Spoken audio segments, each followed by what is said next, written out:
Bem-vindos à plataforma EAD da Netcom.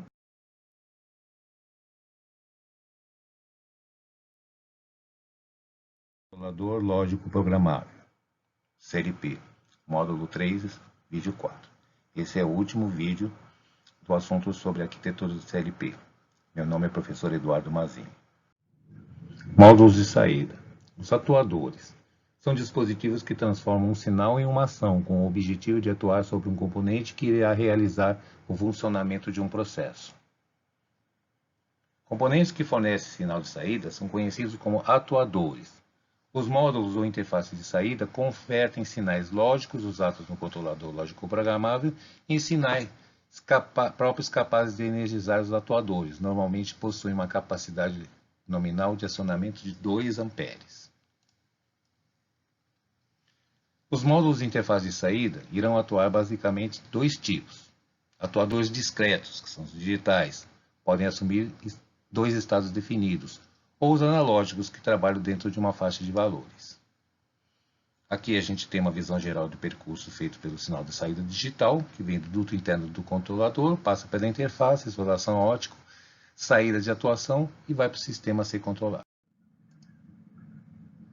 As saídas analógicas possuem um módulo único e em raros casos poderão ser mistos, dependendo do fabricante.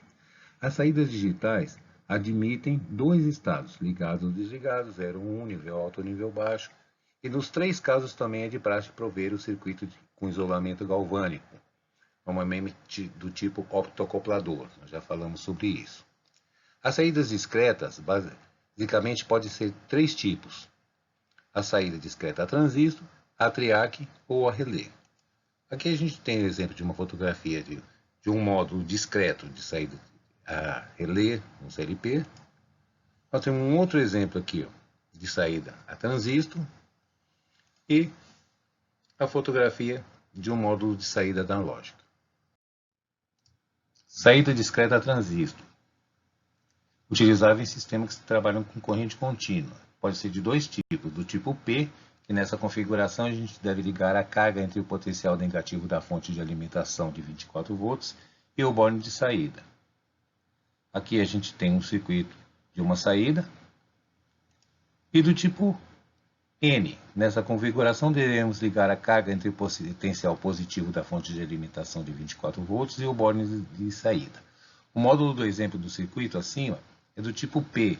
Assim, com a saída ativada, teremos o nível lógico 1 e uma tensão com valor próximo da tensão da fonte auxiliar, sendo típico de 24 volts, 32 no máximo, presente no borne de via de saída correspondente. Um LED sinalizador vai estar aceso, indicando se eu estou em nível alto ou baixo. Com a saída desativada, teremos o nível lógico 0 e o LED vai estar apagado. A gente deve ter o cuidado para não exceder o limite de corrente de saída, que é de 500 mA. Aqui eu tenho um exemplozinho que eu desenhei sobre a ilustração do isolador óptico como a saída transistor. Saída discreta triac. Os módulos de saída discreta triac fornecem uma corrente alternada que são usados para acionar diretamente as bobinas dos contadores.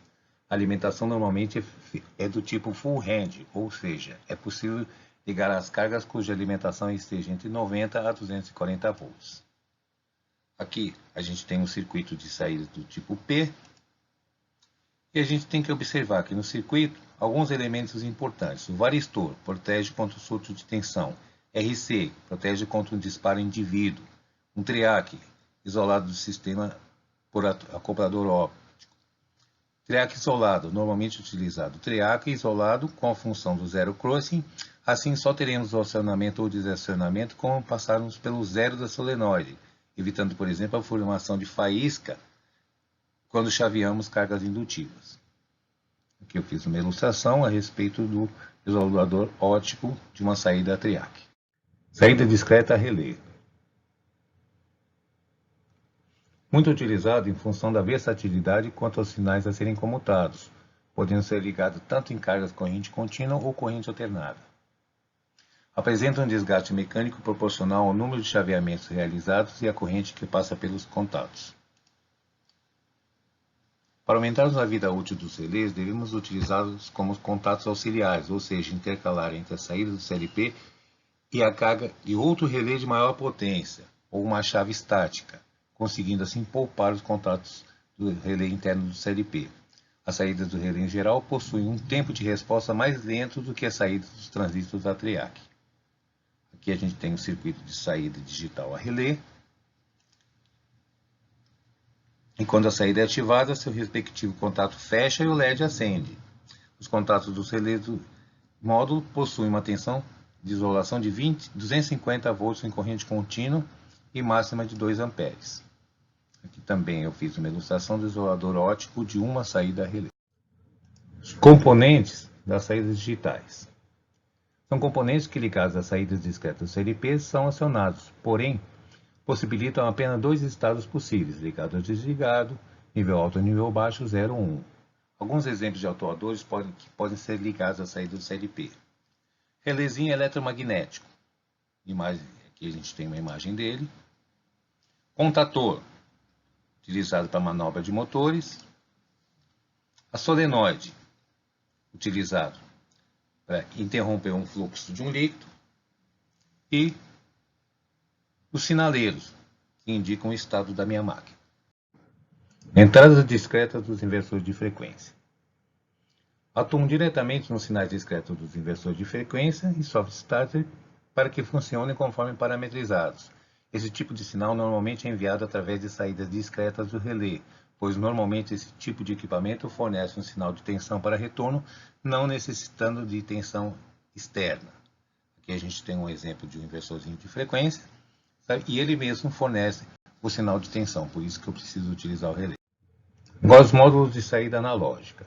Possuem um conversor digital analógico que converte os valores numéricos de forma binária que se encontram alocados nos registros do CLP em grandezas analógicos, preset de pressões, velocidade ou qualquer outro parâmetro em sinal elétrico variável. Em geral, na forma de tensão de 0 a 10 volts em corrente contínua ou corrente de 4 a 20 mA. A resolução do conversor é tipicamente de 12 bits, o que permite discretizar até 4.096 pontos. Pode ser um sistema isolado e a quantidade de fotoacopladores é proporcional ao número de bits do conversor. Uma saída analógica presta basicamente a fornecer sinal analógico para comandar os atuadores analógicos.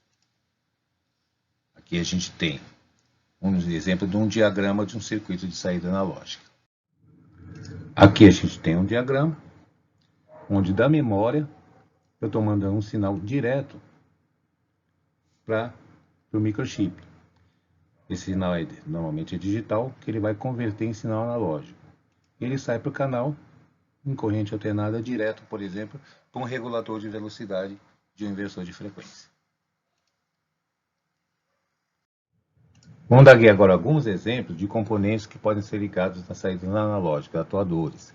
Componentes que ligados à saída analógica CLP são acionados, porém possibilitam estados variáveis dentro de um range de atuação. As válvulas proporcionais. O mais comum é aquela que abre com a passagem do fluido proporcionalmente à grandeza da entrada. Assim, se a entrada for de 0 a 5 volts, em 0 vai estar fechada e em 5 vai estar totalmente aberta. A entrada pode ser tensão, corrente, sinal digital, etc.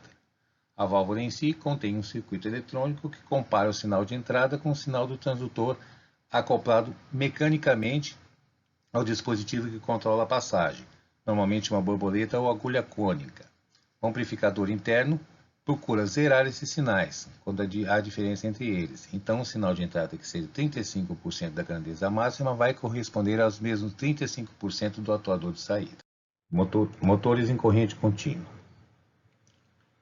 Conforme a gente já viu, o CLP fornece apenas sinais de controle, sejam eles discretos ou analógicos. Portanto, o controle de motores de corrente contínua de grande porte é impossível, a não ser que utilizemos outros tipos de recurso, como drivers ou controladores de velocidade, que devem ter obrigatoriamente entradas de sinais analógicos que serão convertidas em sinal de tensão e corrente compatível a esses tipos de motores. Portanto, pequenos motores não exigem correntes elevadas. Podem ser controlados diretamente com o CLP, desde que sua carga seja compatível com a capacidade máxima de saída do cartão de saída analógica. Aqui a gente tem uma foto de um motor e do lado a gente tem uma foto de um controlador, um variador de velocidade, que é usado para motores de de grande porte. Servomotor. O que é o servomotor? É um motor normalmente trifásico de corrente alternada, mas é uma máquina mecânica ou eletromecânica que apresenta movimento proporcional a um comando. Ao invés de girar ou mover livremente sem um controle mais efetivo de posição, como a maioria dos motores. Os servomotores são dispositivos de malha fechada, ou seja, recebem um sinal de controle, verificam a posição atual, atuam no sistema indo para a posição desejada. Necessitam de drivers para controles e devem receber sinais discretos ou analógicos. Aqui a gente tem aqui uma foto de um servomotor e aqui também uma fotografia de um drive para controle. Os inversores de frequência. Conforme já foi descrito anteriormente, o inversor de frequência controla a velocidade dos motores de indução trifásico assíncronos, variando a frequência de rede. Possuem entradas analógicas que podem receber sinais analógicos de um CLP para o controle de velocidade.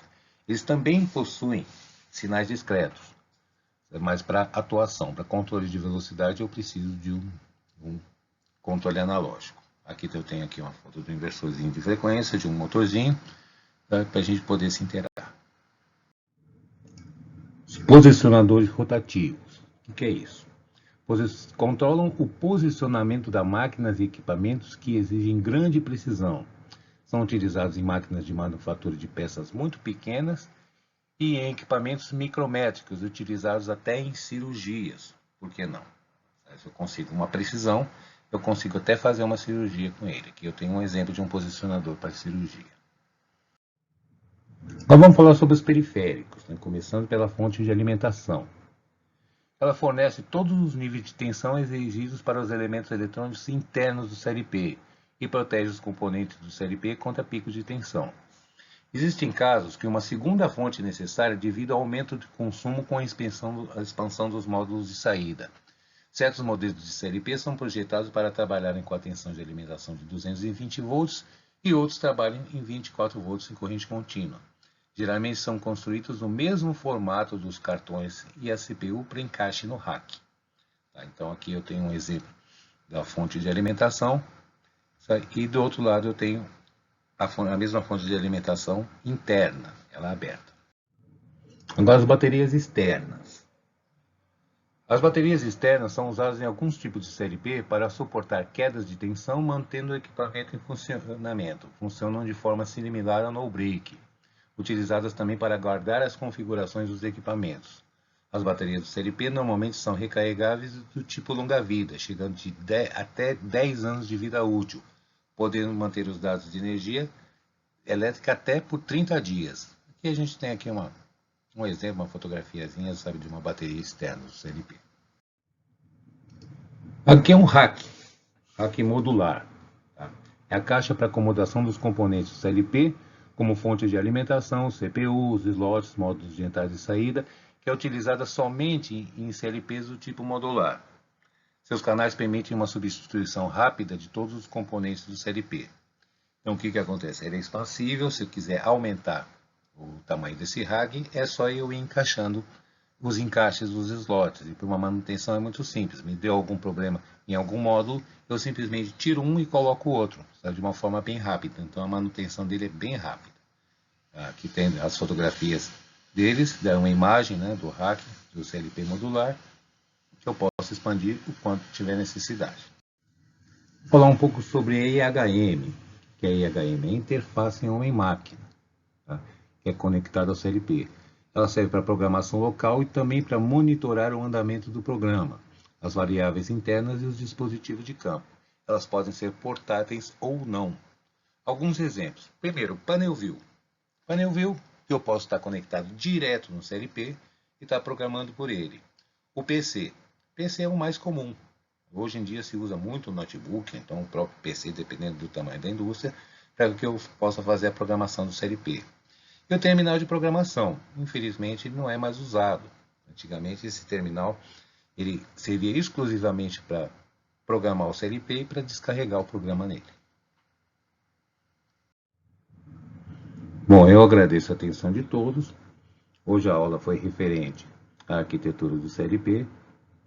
Fica aqui minha dica para que vocês façam a lista de exercícios. Bons estudos e até o próximo módulo.